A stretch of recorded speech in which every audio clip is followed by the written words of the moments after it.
Hi, welcome back to the Chinese Medicine podcast. Thanks so much for joining me today. And I thought I'd just do a little quick episode on blood deficiency. What is blood deficiency and how can you help it if you have blood deficiency with foods and diet? How could acupuncture and herbs be used in that condition or that situation? So if you're new to the channel, welcome very much. And if you're new and you haven't subscribed, you're watching this, or maybe you've been watching this for a while, and I know there's some people out there and you haven't clicked the subscribe button, so make sure you click that subscribe.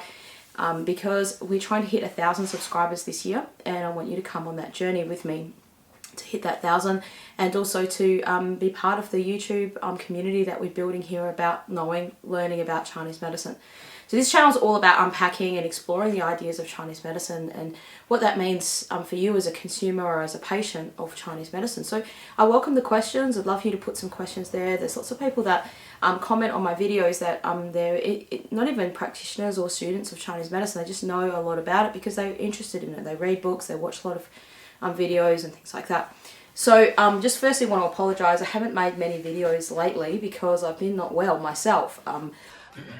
I think I'm getting the black lung, Bob. Bit of a flu, bit of a flu going around, I guess, in where I live in Perth. And yeah, so I've just been taking my own medicine, taking the herbs, drinking those herbs. So you're probably hearing my voice is still not 100%, but I thought I'll make a video today because I haven't made a video for about 2 weeks. I went through a really busy time towards the end of the year. What I do in my normal job is I see patients, but I also teach Chinese medicine. I had a lot of teaching classes this semester. Like some semesters I don't have a lot and some I do. And this semester I had a lot and I was completely healthy the whole time. And then as soon as it finished, I was like, yeah, I really want to get into some video projects and some other things that I want to do. And then I got the flu. So I've just had a couple of days resting and yeah, a couple of weeks to really recover fully, I guess. So let's talk about blood deficiency. Now, what is it? So I know recently I had some comments on some videos, people saying, oh Marie, can you make the videos a bit shorter, please?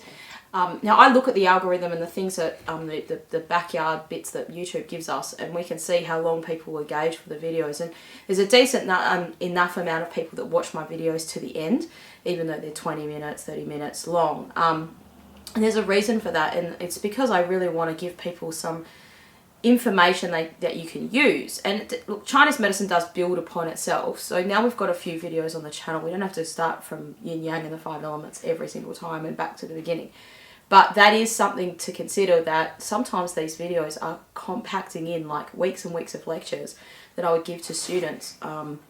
There's just no other way to make them to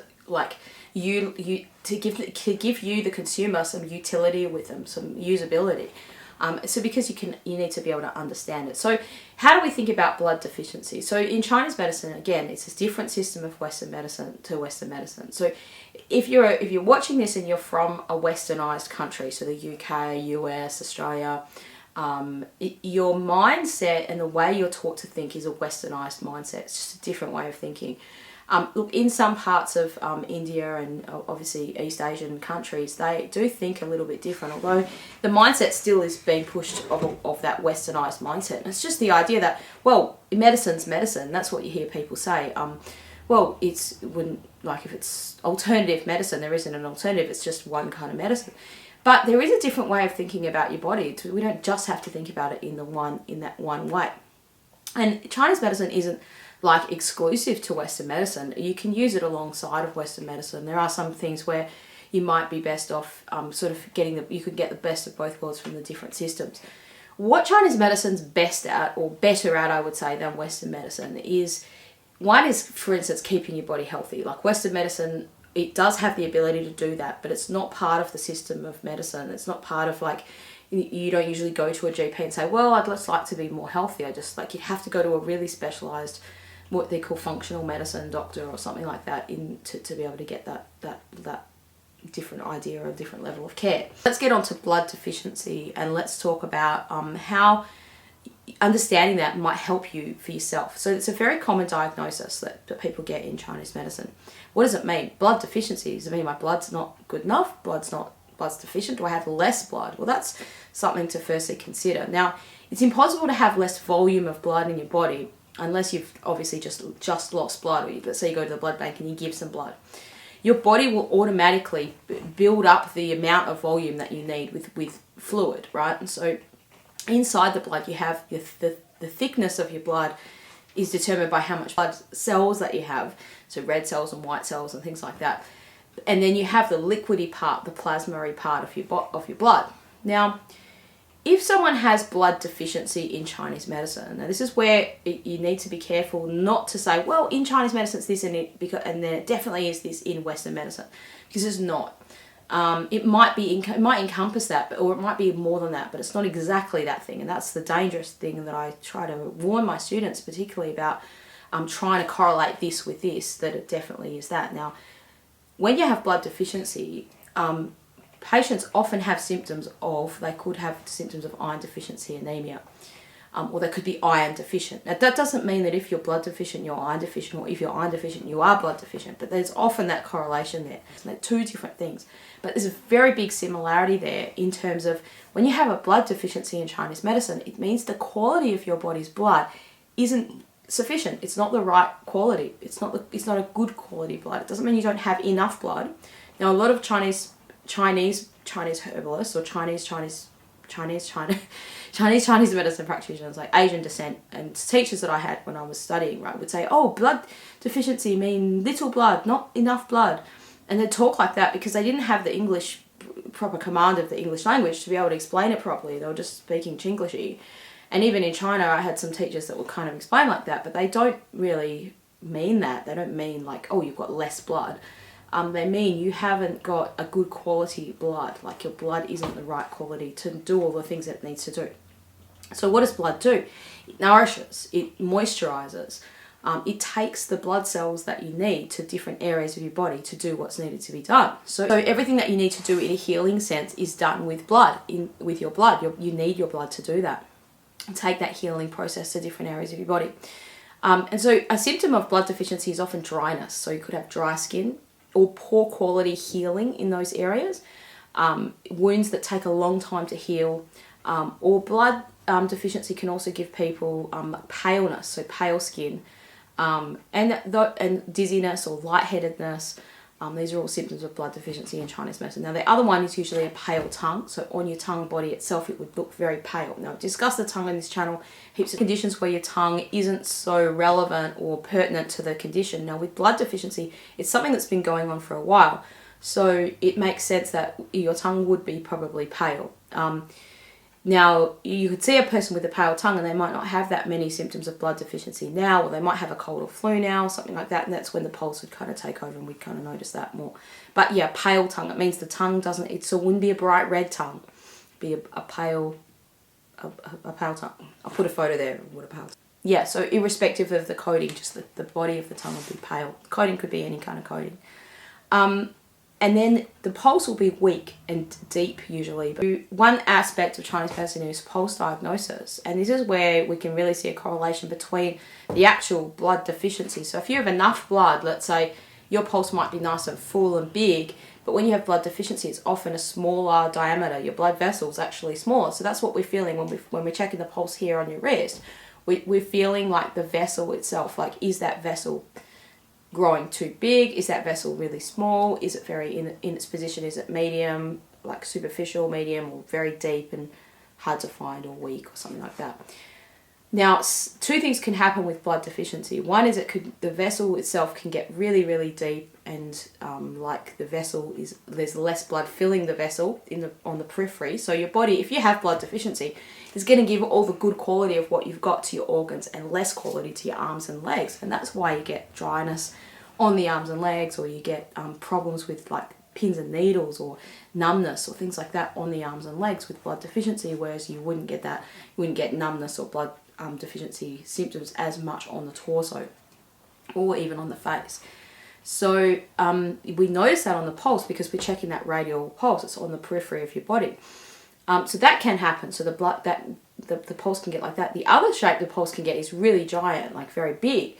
But when the practitioner's pressing on it, it doesn't have much force. It feels what we call a hollow pulse. Now, as a person watching this video, it's pretty much impossible for you to know what those two things feel like. because pulse diagnosis is something that takes a long time to kind of refine and get the idea. So you may not understand or fully appreciate what that means, but you can check your own pulse and just see if you can feel something there. If you are checking your own pulse, and you want to sort of learn a bit about pulse diagnosis, the best advice I could give you is don't press too hard. Just using the pads of your fingers, don't press hard, just press very lightly. And at that very light pressure, like just literally touching the skin, can you feel anything? Ask yourself that. And then press a tiny bit deeper. Can you feel anything there? Tiny bit deeper. Can you feel anything there? And that would be a good way to start with pulse diag. Obviously, you've got to be on the vessel. Now, if you have blood deficiency, some people can have a very weak, deep, and hidden pulse, which means it's hard to find. Even a practitioner who's experienced might press, and they might massage your hand a lot, like that kind of thing, and try to, because they can hardly find the vessel. And your pulse is often very different on the left side and the right side. And your practitioner will kind of be able to help to explain what that means and why it is like that. But that's a general kind of blood deficiency symptoms. Like, so the signs and symptoms would be the deep, thin kind of pulse, or the big hollow pulse. Now, when you feel a big hollow pulse and the practitioner kind of presses in, it just feels like there's nothing filling the vessel. It's not an exuberant amount of blood. The vessel itself has grown big, but there's not enough volume for that shape of vessel to fill it up. And so that's a really interesting kind of thing, and that'll tell the practitioner what kind of herbs you need to treat it. So the big hollow pulse is kind of a different kind of substance to fill up that deficiency than a deep, thin, kind of weak, or deep, thin, hard to find kind of pulse, if that's what it is. So that's basically the blood deficiency. Now, what can happen with blood deficiency as well is where there's not enough blood, your body can get cold. So another aspect that we use in diagnosis is palpating, which means to touch, right? So we sometimes palpate. So if you said, oh, Maria, I've got a sore hand, we would palpate, we would touch your hand, we would touch those areas. And to see, like, sometimes when you have blood deficiency, you're often, like, extreme blood deficiency, people get cold fingers or cold hands. Now, where I'm in Perth at the moment, it's summer, so it's hot. It's the start of December today, so it's pretty warm. I think yesterday was like 40 degrees. It's a warm summer this year. And so if a person's blood deficient, they won't necessarily show those kinds of symptoms, the cold hands, in summertime, because the yang that they do have, the warmness that they do have, is going to push out to the exterior, and that's normal. It's in Chinese medicine, they say it's normal to sweat in summer, and it's not normal to sweat in winter, as in you shouldn't be trying to make your body sweat in winter, but in summer the yang's on the exterior, and so therefore you can sweat more easily in summer. So if a person's yang blood deficient, let's say, they often get cold hands and feet, but you might not notice that in summertime. It's much more noticeable in wintertime. And so coldness, where there's not enough blood, then there can be coldness. Now, part of classical Chinese medicine understanding, it's a little bit different to TCM, traditional Chinese medicine, which is the oldest, the more fundamental understanding of Chinese medicine, is that they link yang and blood together. And so this idea that yang is in the blood. So blood that's cold doesn't do anything. It's dead blood, right? So blood is liquid, which makes it yin, but it's also yang because it's warm, because it's got the warmness of the yang of your body. So when you're doing acupuncture, essentially what you're doing is you're telling the body to get more blood flow there, which is also more yang there, right? So you're telling the body to take its healing properties, which is in your blood, to the area to help heal it. Or to activate that point, so that then something else can kind of, a flow-on effect can kind of take place there. And so when we're palpating an area, so a practitioner, especially an acupuncturist, would palpate you probably a lot more than a herbalist would, because before they do the acupuncture, they're going to touch the channel, they're going to touch the areas of your hands, they might touch you on your arm or on your legs or something like that. And so what we're doing is we're palpating those channels and we're feeling, is there an area where there's cold there? So if there's cold and then suddenly you've got warm, and then a spot of cold, that means that there's not enough yang, there's not enough blood and yang together, there's not enough of that in that spot. And so therefore there's deficiency in that area, right? There's not enough there. So we want to fix it. We want to redirect the flow so that blood can get there. So how do you treat blood deficiency? That's a good question. That's what we want to talk about in this chapter. This is one of the things that's harder to treat with acupuncture alone than with herbs. Simply because if you're deficient in a substance, we can't put a substance in you with acupuncture. Now that's not to say we can't help you get better. So how does acupuncture work to treat a blood deficiency? Well, what they want to do is look at why did you get blood deficient in the first place. And one of those issues is to tonify the organs that make blood, so your liver, your spleen, your heart, those kind of organs that are involved in the production of blood in a Chinese medicine way. And looking at, are there any deficiencies or any kind of imbalance there? Now, you can be blood deficient just because something can't get to an area. So let's say you've got a river and it's flowing nice and smoothly, and then you build a dam. Now, you have got the same amount of flow, the same amount of water everywhere. But if you build a dam, it's all going to dam up at one end and collect up and stay there. But then it can't flow to the rest of the area. And so this rest of the area that's where the dam, from the dam onwards, becomes malnourished because there's not enough water there. So then not enough plants can grow and not enough nourishment can happen. And so you've kind of stored something up here, but at the detriment of something there. Now, your body doesn't just go about storing up for that sake. Go, oh, let's put a dam up to store it. But you can get blockages in your body in a metaphorical sense. And an acupuncturist is kind of the person to kind of seek in this case, because they're going to be able to tell, especially from checking your pulses and be able to palpate on the channels and looking at, well, obviously looking at your symptoms as well. If you've got a deficiency or a blockage here at one point, then that may lead to a deficiency in another point because basically the flow can't be moved. Now, if you do have that, it's very much easier to treat and much quicker to get a result in the treatment than something where your body's deficient and it's taking ages to make the substance it needs to make. So simply just moving a blockage, acupuncture is very good at that. It's very quick at doing that. And then, so if you go to an acupuncturist and you feel fantastic afterwards, and those feelings last, last and last after that, or it's a compounding thing, the more treatments you have, the better you start to feel, then you've probably got more of a blockage-based kind of issue than a deep-rooted substance issue where you're not producing the substance. So how do we help you produce the substance? Well, one is diet. Okay, so like what you put in, your nutrition that you put in your body is really important. And so you can watch firstly one video that's really good. It's called Why Eat Mostly Cooked Foods. Now that's the basically the story of cooked versus raw, and helping your spleen, which is one of the organs that makes blood, but it also helps digestion, or it's involved in the digestive process. So the separation of the pure and impure, and that's the fundamental part. So if I see a patient who's blood deficient, that's the first thing I want to look at is, are you eating mostly cooked foods or are you eating mostly raw foods? So if they're eating mostly raw, we want to change them to a more cooked based diet. It doesn't have to be forever, but a more cooked based diet. Now the second thing is substances that directly nourish blood or produce blood or help the body produce blood.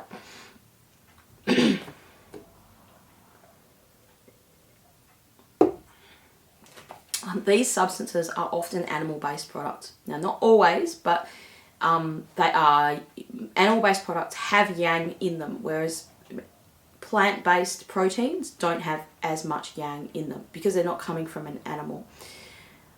So if you're a vegan, it's a difficult issue to treat if you're a vegan and then you get blood deficient. It's hard. It's not an easy road to treat it. Now I've got a video on I'm a vegan and I'm a yang deficient person, something like that. And it was just talking about that issue, like veganism and yang deficiency and blood deficiency. So look, I'm sympathetic to that issue, and there's some it's a greater issue than just saying, well, go down to Coles and buy some meat or Walmart or wherever you live in the world. A lot of the meat that we consume in our diet, just day-to-day meat, isn't very good quality meat anyway, like burgers and mince and like commercially farmed meat, and all the horrible things that happen in animal production and things like that. I used to be a vegetarian myself for many, many, many years, and one day I just decided I would eat meat, and I felt fantastic when I did eat meat, but for all those years I couldn't stomach the idea or thought of the idea of eating meat. But I do need to mention that here because my job on this channel is to promote Chinese medicine and to help you be as healthy as you can and to answer your own questions. So if you're a vegan or a vegetarian, it's something that you need to discuss with your practitioner. You might be able to get a little bit better with herbs. Now there are Chinese herbs that are not animal-based herbs. There's lots of herbs that are not animal-based herbs. There's only probably 6 or 7 commonly used herbs that are animal products, or like gelatin or something like that. So there's lots of ways around that, and your Chinese medicine practitioner can kind of help you do that. And there's lots of herbs companies nowadays, well, not lots, but there are a few herbal companies now that source products ethically, and they're more involved and they more know where products come from. And so if that's one of your issues, and that's the reason why you think, oh, I don't want to use bloody old Chinese medicine because they're not very nice to the donkeys, or not very nice to the bears, or something like that. There are ways around that, and there's companies, like the company that I use for my products now is very much involved in those things, whereas in the past companies didn't care about that. They just wanted the money, and you know, they didn't care where the herbs came from, or what had to happen to the environment in order to get them. Well, now things have changed. Like if you're worried about that, there's lots of companies that do that. And so if you're interested in that and you're not sure where to go, I can pop a link in the description below. So just pop a comment below if you want to know more about that stuff. So that's one thing. So meat is important. Now, if you're a vegetarian, or you're a person that, yeah, you're a vegetarian, but you're open to changing, but you don't want to eat too much meat, you're not sure what to do, or you're a meat eater, but you're like, I'm still blood deficient. You can still be blood deficient and be a meat eater for sure, because people just don't eat good quality meat, or they might have difficulty absorbing things.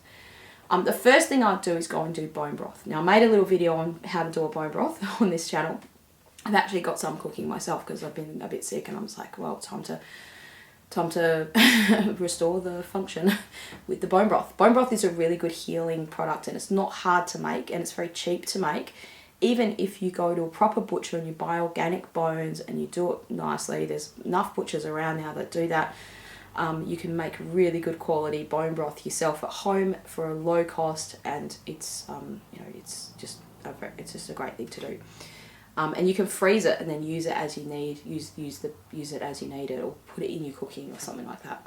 So that's the first thing I'd suggest, is if you're blood deficient, go for a bone broth. If you let's say you're a pescatarian, vegetarian, or you eat eggs would be the second best thing to do. Chicken stock's still good. Just make sure you sauce it properly if you're going to make the bone broth out of it. And then eggs would be the next most tonifying thing. Now, the other things that tonify blood are things that are purple or things that are red. Now, this comes back in Chinese medicine too, or herbal medicine, which is called the doctrine of signatures. So things that look like things, or have that shape in nature, have an affinity to treat those things, or have an ability to treat the things that those things in our body. And in Chinese medicine, blood relates to the heart, which is red, signified as red. Obviously, blood's red. But blood is also signified as like purple or bluey black colour, okay? So foods like beetroot, purple cabbage, purple carrot, things that are darker coloured in nature, and the vegetables are really good. So if you're a vegetarian or a vegan, these would be perfect foods for you to have. You should have as many of these things as you can. So root vegetables help nourish your spleen, which is your earth element, so help your digestion work well and nourish that area. So especially if it's winter time for you, or in the winter time for all of us, then you need those root vegetables, those nourishing things. So you want beetroot, plenty of beetroot, and purple carrot, dark coloured food, so raspberries, blueberries, blackberries, those things are good. Now you can have a little bit of that stuff raw. Not everything has to be cooked, but in general, if you have a lot of raw stuff. So in Chinese medicine, we would say definitely stay away from raw smoothies. You don't want raw smoothies with kale or things like that. You just want mostly cooked food. So you want to have like nice soups and stews. If you can put some bone broth in there, do that. If you can't, then just make them with vegetables. But use those root vegetables with those darker purpley kind of colours. And that's a really good, strong, blood nourishing food. There's lots of other purple ones. I'll put a list up in the description. I'll put a link to a file that you can download about this stuff. Then the second category of foods I'd go for is leafy green vegetables. So these are things that disintegrate easily. They have a lot of yang in the food, so spinach, kale, and make sure you cook the kale, don't have it raw. Leafy green vegetables and like leafy greens that wilt, and they might not, like all the leaves of, like even the leaves of your beetroot and things like that. They're good for tonifying the yang. They've got lots of antioxidants in the food. Now, things that are growing underground tend to last longer. They tend to be more nourishing foods. and they're have more of a yin quality, whereas things that are growing above the ground, or they wilt easily, they don't last long after they're picked, that kind of stuff, they have a lot of yang in the food. So that's good for us. And we need that. We need 2/3 of yang and 1/3 of yin. And so your meat kind of foods, they do contain yang because they come from a thing that was, an animal that was killed. But they also they're a dense yin product, right? So because they're a protein and a dense product. So we need lots of leafy green and lots of in general you should eat the rainbow for sure. That's a good thing to do.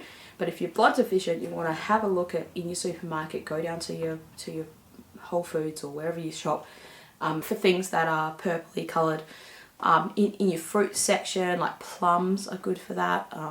And yeah, all your raspberries and purpley ready purpley coloured foods, all your berries, that kind of stuff. They're full of antioxidants and they're really, really good for blood, like tonifying blood. Another food product that's good, now this isn't good for the people who are vegans, but if you're a vegetarian, I used to live on this stuff when I was a vegetarian, is raw jelly. Now you can buy this from Chinese food shops, like Asian and Oriental grocery stores, and some of these products have warnings on them. Now in Australia it's freely purchasable, but there's a big giant warning on it saying, warning, if you have asthma, be careful about the product, using it. Now what happened is someone in Australia gave their kid raw jelly, too much of it, and this is the classic thing, oh, this is healthy, let's all have heaps of it. And the kid had an asthma attack. I think it was a fatal asthma attack, and so the coroner's report had found that the mum had given the kid way too much. So the issue wasn't so much the product itself, but the quantity of the product was way too much, especially for someone who's already got an asthmatic type of issue. So you need to be aware of that, and I'm just mentioning that because there might be warning labels all over the product saying that, so don't be scared of it. But you don't need to have a lot of it. You can have one, they usually come in little vials of this stuff. You can have one every couple of days. If you're very blood deficient, you could talk to your Chinese medicine practitioner and ask them how much you think you should have. Once a week is usually enough. So raw jelly and all kinds of red and dark foods, the bone broth, those things are really good to tonify blood. So the first place you want to start is the mostly cooked foods. And then you want to start with lots of leafy green vegetables, really high quality animal protein in the form of marrow, which is the bone broth. So when you're boiling those bones, you're getting that marrow out of it. Gelatin, that's what you're getting when you're making your own bone broth. You're getting the gelatin out of the marrow of the bones. So why is that good for blood deficiency, marrow? Because in Chinese medicine, that relates to your kidneys, which is the core of our body, like the water element.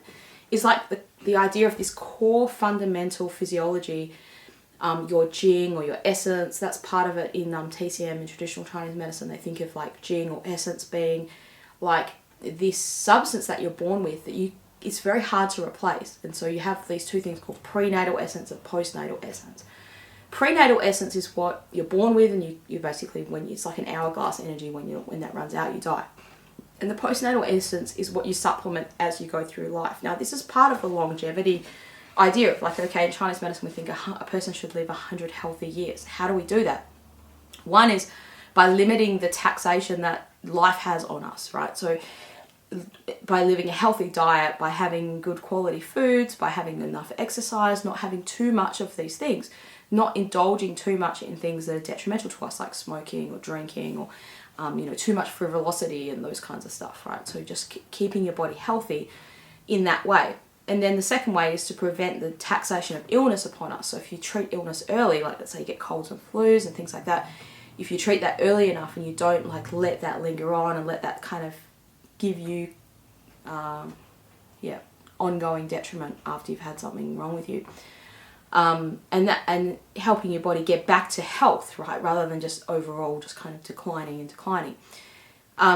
That's a general idea of keeping it and so if you were able to do that, then you would technically be nourishing that prenatal essence, because you're keeping your body at such a state that it's able to produce a surplus. It's very hard to do that.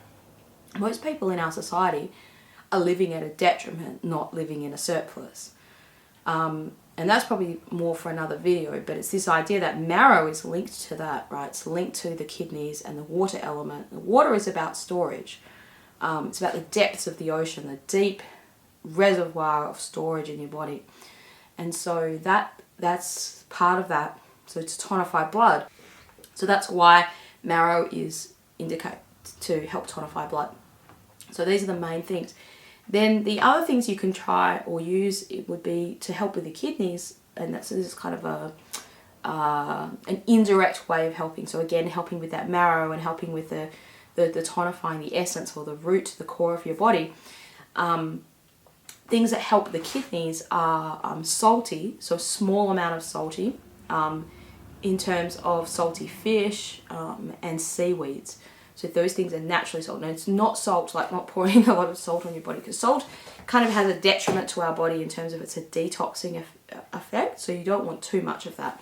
But the salty nature of seaweeds are quite good for you, and they also have a lot of other benefits. So there's all these antioxidants and different things that are in the product, that the different nutrients that are in those products are very useful to our body as well from a different perspective. So you want to have a little bit of seaweed kind of based products. So the nori rolls would be the first thing to, the nori, pieces of nori that you can buy to make your sushi. That would be a good starting point. But then there's lots of other different kinds of seaweeds you can buy from Asian grocery stores. So I'd encourage you to kind of get into that and have a look and see what's available. So hopefully this video has been helpful to you to learn about blood deficiency and how you can help yourself. I'm sorry about my voice. Hopefully I'm going to be 100% better soon. But yeah, I wanted to share this video with you, and hopefully you're having a great time. And if you're not a subscriber already, make sure you click that subscribe button below, and I look forward to seeing you again on the next video. And don't forget, if you've got a comment or a question or something you'd like to ask, put it in the comments below.